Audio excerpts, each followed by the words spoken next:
Hello বন্ধুরা, তোমরা দেখো আমরা এই মুহূর্তে আমরা খিরাই প্রবেশ করলাম। আর এখন যেহেতু সকাল 9টা, তো এখন লোকজনের ভিড়টা কম রয়েছে। আমরা প্রথমেই প্রবেশ করলাম খিরাই ফুল বাগানেতে। চারিদিকে গাঁদা ফুল আর সরিষা ফুল, এই সব ধরনের ফুলগুলো রয়েছে। বন্ধুরা তোমরা দেখতে থাকো, আর আমি তোমাদেরকে আরো বিভিন্ন ধরনের ফুলগুলো আমি তোমাদেরকে দেখাবো। চলো টাটা।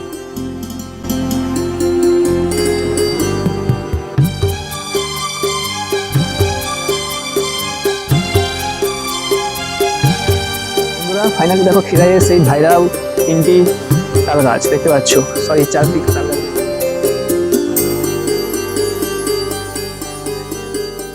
তোমাকে লাগছে ভারী